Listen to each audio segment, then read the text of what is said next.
Agreed. You know what I mean? So let's move forward. Let's talk about a team. I know he's antsy too. I can see it. I can see it. You can't wait to talk about him. But you know who's coming up next? It's the Bengals, and the Bengals 12-4 in 2022. They are the favorite coming into this year as well. They look to be a very elite team when you look at the roster. You got Joe Mixon, one of the best running backs in the league. Even though you lost P. Ryan, it's okay because I know they'll have somebody there in place to spell Joe Mixon. Then you got the three-headed monster at the wide receiver position in and Boyd, and I know why Chase. he's it's slipping my tongue, but yeah, Chase. But all they have Jamar Chase is a 10-1 to win offensive player of the year. A lot of people are jumping all over that. But see, guys like him are guys that I can't trust because they're always having some type of little nagging injury. So people have to understand these guys are uber talented, but you have to be ready for them to miss a month as well, too.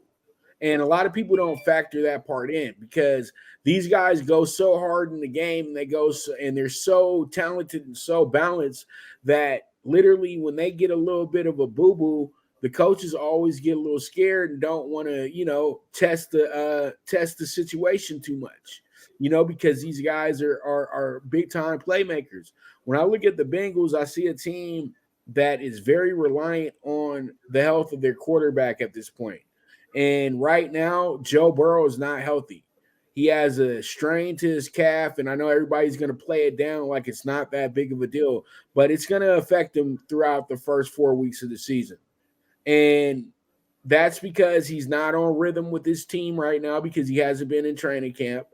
And also, it's because when you come back from an injury like that and the way that he plays, he wants to be moving around that pocket a little bit.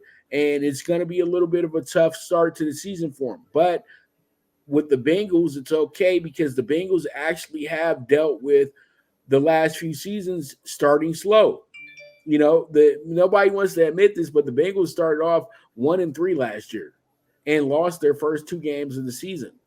And nobody even batted an eye. Everybody knew that eventually they're going to cut it on and they're going to be good because Joe Burrow is putting that confidence into everybody.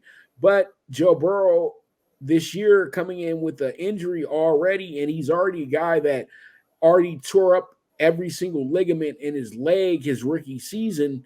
You have to be kind of skeptical about this team moving forward. And you can't sit up there and just automatically hand them things because I don't know if I don't know if they are one of those teams. I don't trust their coach, and I truly will say this: their defense is kind of a make or break defense. If they lose certain playmakers on that side of the ball, the defense is in trouble, and the defense is really the side of the ball that really kind of keeps them looking really good. But at the same time, too, though, it is the side that makes them overwork in a lot of these games as well, too. So there's a lot of things that you factor in with the Bengals. But if I was to tell you I'm not sold on the Bengals, I would probably get hung in Southern Ohio.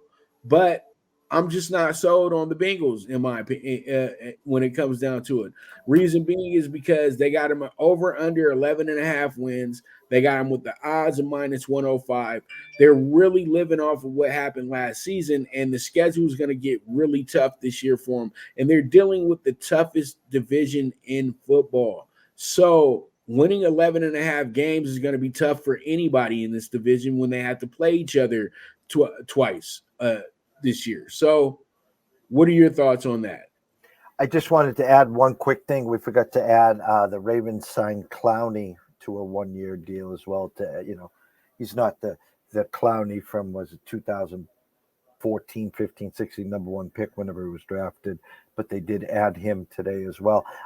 If this year's Now I was on the Bengals 2 years ago. Remember when Joe was in diapers and me and you used to laugh every week on the bet exchange, uh, uh, and 1 quarter away from winning the Super Bowl against your Rams there. Um, this year's Bengals, in the eyes of social media, in the eyes of the so-called experts is last year's Buffalo Bills. This is the team that everyone's anointing to take down the mighty Kansas City Chiefs. Now, yes, they have weapons. They have Joe Burrow. They have Jamar Chase. They have T. Higgins. They added Herb Smith. They have Joe Mixon. P. Ryan has gone to Denver. They great rookie running back. Keep an eye on him. Late pick in fantasy, Chase Brown. They added him. Defensively, they're better. Now, Joe's already banged up. There are rumors and talks that he might miss the first 2 weeks. He opens up in Cleveland, somewhere that he's never won. In the toughest, most competitive division. I think the 11.5 is set there for a reason. Everyone's going to flock to the over. Listen, I can see 11-6 all day. I can see 10-7 all day. The minus 105, I think there's a lot better value to shop around. Do I think the Bengals are going to be good? Hell yeah, they are. But they're one injury away from being at the middle to the bottom of this year's pack. I'm not buying a division. I would buy the under 11.5 this year. I would go elsewhere. But again, I respect Joe. I respect Jamar, T, and the rest of the offense. One of the better kickers in the game as well. But my money will not be on the Bengals this year. And I just don't like the fact that they're a minus 105 in a division that's wide open. It just doesn't make sense to me. But the Bengals, pretty much they are a team that really truly does have the glow that you need to have when you're coming into a season fresh off of a close loss in a championship game. But I'm gonna be honest with you, Jeff. I never like it when a team plays in a conference championship the year before and they lose a close one like the Bengals did, because the regression is like literally slaps them right in the face week one and beyond. You know what I mean? Because they played so well to lose.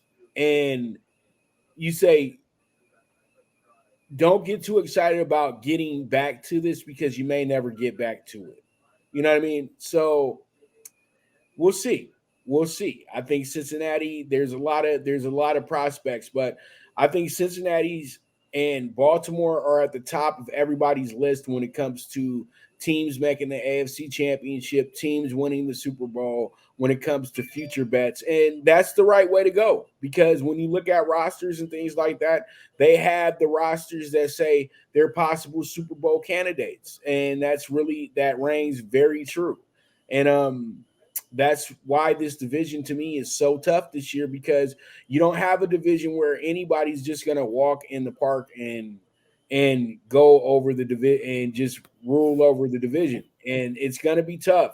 Every home game is going to be pretty much a homecoming game for everybody, and every road game is going to be critical. So it's going to be a tough year in the AFC North. But let's go ahead and I guess